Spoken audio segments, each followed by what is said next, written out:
हिंदी की online class में आप सभी का पुनः स्वागत है।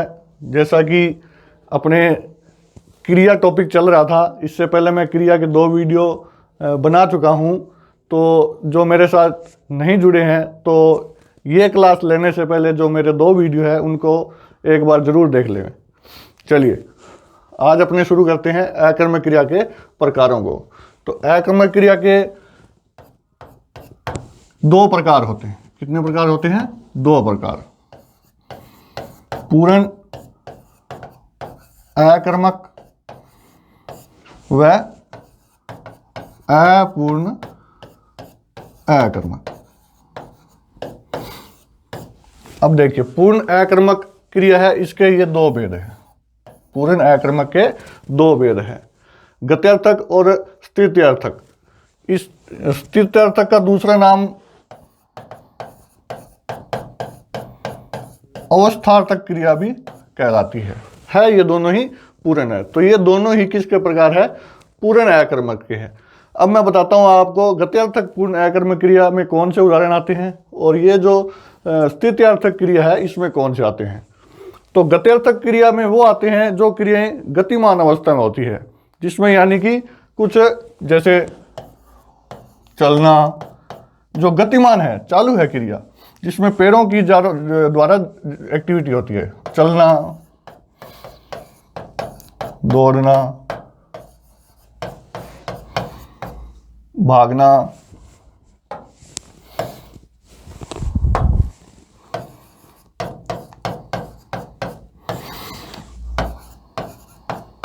टहलना, आना, जाना, ये सारी ही कौन सी कहलाएगी? गतिमान अवस्था में है, इसलिए ये गत्यर्थक पूर्ण अकर्मक क्रिया कहलाती है। ये सारी क्या है? अकर्मक क्रिया है। अब अकर्मक क्रिया है या सकर्मक क्रिया है वो मैं इससे जो पीछे की वीडियो है उनमें मैं आपको बता चुका हूं, तो वहां आप देख सकते हैं। चलिए फिर दूसरी अवस्थार्थक है। इसमें कौन से आते हैं? इसमें जो वो क्रिया आती है जो एक जगह बैठे बैठे हो सकती है, उसमें गति जरूरी नहीं है, गतिमान अवस्था में वो नहीं होनी चाहिए। जैसे रोना, मुस्कुराना। रोना है, मुस्कुराना है, भीगना है, ये सारी ही कौन सी कहलाएगी? स्थित्यर्थक पूर्ण अकर्मक क्रिया कहलाएगी। जैसे बेटा है, ये सारी क्या है? अवस्थार्थक भी है और स्थित्यर्थक पूर्ण अकर्मक क्रिया है। तो अब आपको मोटा मोटा अंदाजा हो गया होगा कि गत्यर्थक क्रिया कौन सी होती है और स्थित्यर्थक क्रिया कौन सी होती है।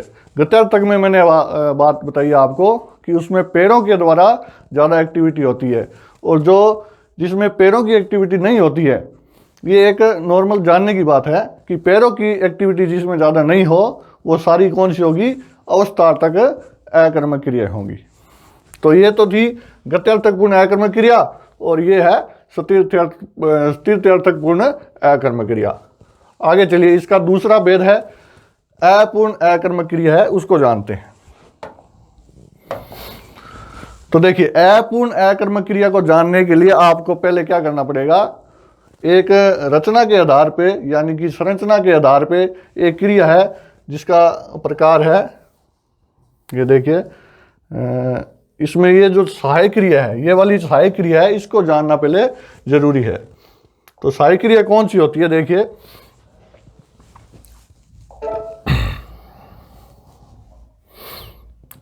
अपूर्ण अकर्मक क्रिया चल रही थी, तो यहां मैं लिखता हूं सहायक क्रिया। क्या लिखता हूं? सहायक क्रिया। देखिए, एक सहायक क्रिया होती है और एक मुख्य क्रिया होती है। एक होती है सहायक क्रिया, एक होती है मुख्य क्रिया। अब सहायक क्रिया की जो परिभाषा है वो मैं ऐसे कह सकता हूं आपको कि वे क्रियाएं जो मुख्य क्रिया की हमेशा सहायता करती है, जो मुख्य क्रियाओं को पूर्ण करने में उसकी सहायता करे, वे सभी क्या कहलाती है? सहायक क्रिया कहलाती है। जैसे मुख्य क्रिया मैं बता दूं, कि पढ़ रहा है। कोई भी कर्ता बना सकते हो, राम पढ़ रहा है, लिख रहा है,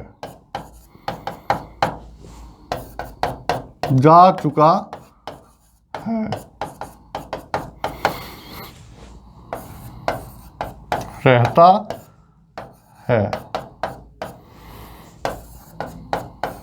भाग रहा था।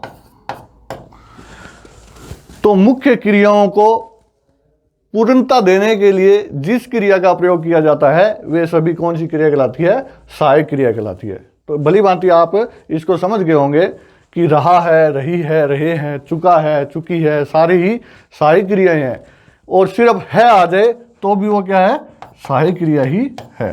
जैसे रहता है, इसके साथ दूसरा कोई नहीं है, तो है भी एक सहायक क्रिया है। अब चलते हैं वापिस, बात मैं आपको समझा रहा था अपूर्ण अकर्मक क्रिया कौन सी होती है। तो अपूर्ण अकर्मक क्रिया कौन सी होती है ये देखिए। एक तो होता है मुख्य क्रिया हो, ध्यान से देखना इस बात को, मुख्य क्रिया हो उसके साथ सहायक क्रिया का प्रयोग हो। एक तो क्या हो? मुख्य क्रिया हो उसके साथ किसका प्रयोग हो? सहायक क्रिया का प्रयोग हो। और एक होता है विशेषण, एक होता है विशेषण, उसके साथ जब सहायक क्रिया का प्रयोग हो।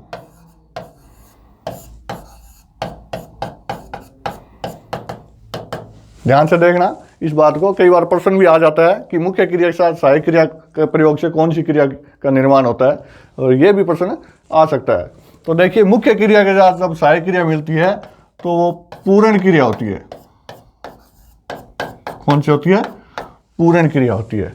और जब विशेषण के साथ सहायक क्रिया का प्रयोग होता है तो वो कौन सी होती है? अपूर्ण क्रिया होती है।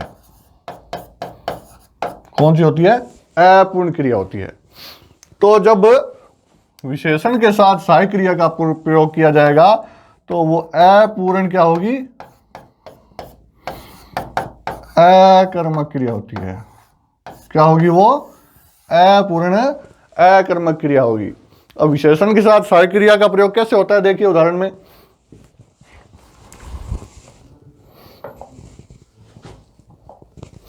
कि यहां मैं लिख रहा हूं विशेषण और यहां लिख रहा हूं सहायक क्रिया। विशेषण आपको पता होगा, विशेषण किसे कहते हैं? कि वे शब्द जो किसी संज्ञा या सर्वनाम की क्या बताए? विशेषता बताए, उसे क्या कहते हैं? विशेषण कहते हैं। तो विशेषण जैसे मैंने लिख दिया बहादुर, और इसके साथ लगा दिया सिर्फ है, कि श्याम बहादुर है। वाक्य तो बन गया। अब श्याम बहादुर है, अब विशेषण का प्रयोग हुआ और सहायक क्रिया इसके साथ आई, तो ये वाक्य कौन सा होगा? अपूर्ण अकर्मक का होगा। अब एक चीज का आप ध्यान रखना कि मैंने इससे पहले वाली जो वीडियो थी 2, उसमें मैंने आपको सकर्मक और अकर्मक का बताया था कि कैसे पता लगता है। तो उसमें मैंने आपको 2 चीजें बताई थी, 2 प्रश्नवाचक सर्वनाम बताए थे। कौन से? क्या और किसको? ये बताए थे कि मैंने बताया था कि सबसे पहले आप कर्ता ढूंढिए, कर्ता के बाद में आप क्रिया ढूंढिए, क्रिया के बाद आप उसका कर्ता बनाइए, कर्ता और क्रिया के बीच में इन दोनों का प्रयोग करना है और 2 प्रश्नवाचक शब्द बना देने हैं। इन दोनों की जगह जो उत्तर आए वो आपका कर्म होगा, यानी कि इनकी जगह उत्तर मिल जाए तो वो सकर्मक होती है और नहीं मिले तो अकर्मक होती है। अब मैं यहाँ आपको एक चीज बताना चाहता हूँ कि इनका प्रयोग है, इनका प्रयोग है वो हमेशा किसके साथ करना है? मुख्य क्रिया के साथ करना है।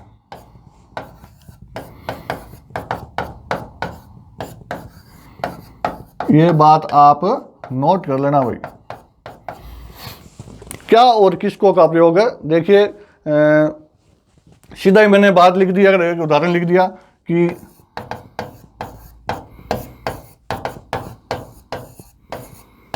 सीता सुंदर है। अब सीता सुंदर है, अब कहीं आपने पढ़ा हो, कहीं भी बुक में पढ़ा हो, किसी की कोचिंग में पढ़ा हो, तो उन्होंने भी आपको बताया होगा कि क्या और किसको के प्रयोग करने से कर्म आ जाता है बाहर। लेकिन यहाँ एक चीज आपको सीखनी बहुत जरूरी है कि ये जो सुंदर है ये विशेषण है। ये क्या है? विशेषण है, ये क्रिया नहीं है। मुख्य क्रिया, ये सहायक क्रिया तो है, सहायक क्रिया तो है, लेकिन सहायक क्रिया के साथ क्या नहीं है? मुख्य क्रिया नहीं है। और जब वो मुख्य क्रिया नहीं है तो क्या और किसको का प्रयोग इस वाक्य में करना ही नहीं है। क्या है? गौर से देख लीजिए इस बात को, सुन लीजिए आप कि क्या और किसको का प्रयोग सिर्फ किसके साथ करना है? मुख्य क्रिया के साथ करना है। जब वाक्य में मुख्य क्रिया है ही नहीं तो फिर क्या और किसको आपको प्रयोग है? करना ही नहीं है। तो अब देखिए आप यहाँ विशेषण के साथ क्या मिली है? सहायक क्रिया मिली है। सुंदर है वो विशेषण है, एक विशेषता बता रहा है सीता की। तो विशेषण के साथ जब सहायक क्रिया मिली है, लगी हुई है, तो इस वाक्य में कौन सी क्रिया होगी? अपूर्ण अकर्मक क्रिया होगी। देखिए ग्रामर में ऐसी चीजें होती है जो किसी बताने से रह जाती है और ऐसी ही लाइनों से प्रश्न उठाए जाते हैं कि नॉर्मल चीजें होती है जो सब बता सकते हैं, वो तो सभी को पता होती है, लेकिन जो क्वेश्चन बनाने वाले होते हैं वो ऐसी चीजें ढूंढते हैं कि ये चीज है वो विद्यार्थी की पढ़ी हुई नहीं हो सकती है। तो ये आप थोड़ा सा ध्यान रखना कि जब विशेषण के साथ सहायक क्रिया का प्रयोग हो तो वो कौन सी क्रिया होगी? अपूर्ण अकर्मक क्रिया होगी। कुछ भी लगा लो आप कि जैसे मोहन विद्वान है, मोहन विद्वान है, या मोहन लगा दो करता, तो ये क्या है? विशेषण है और इसके साथ सहायक क्रिया है। तो यहां अगर इनका प्रयोग करोगे आप, क्या और किसको का प्रयोग करोगे, तो उत्तर निकल के आ जाएगा। और इस विद्वान को आप कर्म समझ लोगे। विद्वान को क्या समझ लोगे? कर्म समझ लोगे। तो यहां अपने को क्या और किसको का प्रयोग नहीं करना है। मोहन क्या है, तो क्या की जगह तो उत्तर मिल जाएगा क्योंकि विद्वान है। लेकिन हकीकत में ये क्रिया क्या है? सकर्मक है ही नहीं। ये क्रिया क्या है? अकर्मक क्रिया है। अकर्मक क्रिया क्यों है ये? क्योंकि ये सहायक क्रिया का प्रयोग विशेषण के साथ किया गया है, इसलिए ये क्या कहलाएगी? अपूर्ण अकर्मक क्रिया कहलाएगी। तो आप समझ गए होंगे इस बात को भली भांति। चलिए, अकर्मक क्रिया के प्रकार अपने जान लिए, सकर्मक क्रिया के प्रकार अपने जान लिए। कोई भी क्वेश्चन हो जो आपके समझ में नहीं आता है तो आप उसको नीचे कमेंट्स में लिख सकते हो, मैं आपको उसका उत्तर जरूर दूंगा।